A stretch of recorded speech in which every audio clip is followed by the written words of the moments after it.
اللہ الرحمن الرحیم 10 اسلامک باتیں قرآن و حدیث کی روشنی میں۔ نمبر 1، اسلامی تاریخ، حضرت صالح علیہ السلام کی دعوت اور قوم کا حال۔ حضرت صالح علیہ السلام حضرت ہود علیہ السلام کے تقریباً 100 سال بعد پیدا ہوئے۔ قرآن کریم میں ان کا تذکرہ 8 جگہوں پر آیا ہے۔ اللہ تعالیٰ نے انہیں قوم سمود کی ہدایت و رہنمائی کے لیے بھیجا تھا۔ اس قوم کو اپنی شان و شوکت، عزت و بڑائی اور شرک و بت پرستی پر بڑا ناز تھا۔ حضرت صالح علیہ السلام نے انہیں نصیحت کرتے ہوئے فرمایا، اے لوگو، تم صرف اللہ کی عبادت کرو، اس کے سوا کوئی بندگی کے لائق نہیں۔ وہ اس پیغام کو سن کر نفرت کا اظہار کرنے لگے اور حجت بازی کرتے ہوئے نبوت کی سچائی کے لیے پہاڑ سے حاملہ اونٹنی نکالنے کا مطالبہ کرنے لگے۔ حضرت صالح علیہ السلام نے دعا فرمائی، اللہ تعالیٰ نے معجزے کے طور پر سخت چٹان سے اونٹنی پیدا فرما دی، مگر اپنی خواہش کے مطابق معجزہ ملنے کے بعد بھی اس بدبخت قوم نے نہیں مانا اور کفر و نافرمانی کی اس حد تک پہنچ گئی کہ اونٹنی کو قتل کر ڈالا، اور اسی پر بس نہیں کیا بلکہ حضرت صالح علیہ السلام کے قتل کا منصوبہ بھی بنا لیا۔ اس جرم عظیم اور ظالمانہ فیصلے پر غیرت الہی جوش میں آئی اور 3 دن کے بعد ایک زوردار چیخ اور زمینی زلزلے نے پوری قوم کو تباہ کر ڈالا۔ اس کے بعد حضرت صالح علیہ السلام ایمان والوں کے ساتھ فلسطین ہجرت کر گئے۔ نمبر 2، اللہ کی قدرت، دیمک۔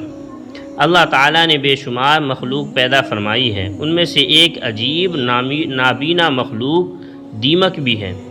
وہ نابینا ہونے کے باوجود سردی، گرمی اور بارش سے بچنے کے لیے شاندار، مضبوط ٹاور نما گھر بناتی ہے، جس کی اونچائی ان کی جسامت سے 1000 گنا زیادہ ہوتی ہے۔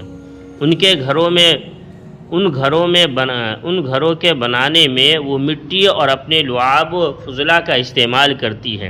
ان کے گھروں میں بے شمار خانے ہوتے ہیں، جن میں بھول بھلیاں، چھوٹی چھوٹی نہروں کے راستے اور ہوا کے گزرنے کا انتظام ہوتا ہے۔ آخر بینائی سے محروم دیمک کو ٹاور نما شاندار گھر بنانے کی صلاحیت کس نے عطا فرمائی؟ یقیناً یہ اللہ ہی کی کاریگری اور قدرت کا نمونہ ہے۔ نمبر 3، ایک فرض کے بارے میں، دین علم حاصل کرنا۔ رسول اللہ صلی اللہ علیہ وسلم نے فرمایا، دین علم حاصل کرنا ہر مسلمان پر فرض ہے۔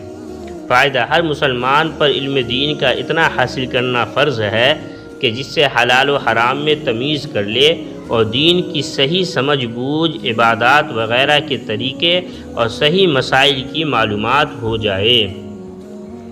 نمبر 4، ایک سنت کے بارے میں، بیوی کو سلام کرنا۔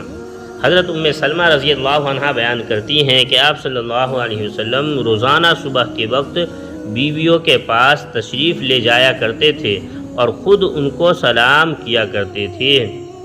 نمبر 5، ایک اہم عمل کی فضیلت، آفت و بلا دور ہونے کی دعا۔ رسول اللہ صلی اللہ علیہ وسلم نے فرمایا، جو شخص ما شاء اللہ لا قوت الا باللہ پڑھ لیا کرے تو سوائے موت کے اپنے اہل و عیال اور مال میں کوئی آفت نہیں دیکھے گا۔ نمبر 6، ایک گناہ کے بارے میں، سفارش پر بطور ہدیہ مال لینا۔ رسول اللہ صلی اللہ علیہ وسلم نے فرمایا، کسی نے اپنے مسلمان بھائی کو کسی چیز میں سفارش کی اور سفارش کرنے پر سامنے والے نے اس کو کوئی چیز بطور ہدیہ پیش کی اور اس نے قبول کر لی تو وہ سود کے بہت بڑے دروازے پر آ پہنچا۔ نمبر 7، دنیا کے بارے میں، گناہ گاروں کو نعمت دینے کا مقصد۔ رسول اللہ صلی اللہ علیہ وسلم نے فرمایا، جب تو یہ دیکھے کہ اللہ تعالیٰ کسی گناہ گار کو اس کے گناہوں کے باوجود دنیا کی چیزیں دے رہا ہے تو یہ اللہ تعالیٰ کی طرف سے ڈھیل ہے۔ نمبر 8، آخرت کے بارے میں، قیامت کا ہولناک منظر۔ قرآن میں اللہ تعالیٰ فرماتا ہے، جب کانوں کے پردے پھاڑ دینے والا شور برپا ہوگا تو اس دن آدمی اپنے بھائی سے، اپنی ماں اور اپنے باپ سے، اپنی بیوی اور بیٹوں سے بھاگے گا اس دن ہر شخص کی ایسی حالت ہوگی جو اس کو ہر ایک سے بے خبر کر دے گی۔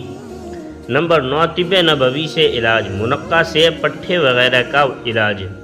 حضرت ابو ہند ضاری رضی اللہ عنہ کہتے ہیں کہ رسول اللہ صلی اللہ علیہ وسلم کی خدمت میں منقع کا تحفہ ایک بند تھال میں پیش کیا گیا۔ آپ صلی اللہ علیہ وسلم نے اسے کھول کر ارشاد فرمایا، بسم اللہ کہہ کر کھاؤ۔ منقع بہترین کھانا ہے جو پٹھوں کو مضبوط کرتا ہے، پرانے درد کو ختم کرتا ہے، غصے کو ٹھنڈا کرتا ہے اور منہ کی بدبو کو زائل کرتا ہے، بلغم کو نکالتا ہے اور رنگ کو نکھارتا ہے۔ نمبر 10، قرآن کی نصیحت۔ قرآن میں اللہ تعالیٰ فرماتا ہے، اے ایمان والو تم اللہ اور اس کے رسول کی اطاعت کرو اور شریعت کے مطابق فیصلے کرنے والے حاکموں کی بھی اطاعت کرو۔ اللہ تبارک و تعالیٰ ان تمام باتوں پہ ہم سب کو عمل کی توفیق عطا فرمائے، آمین۔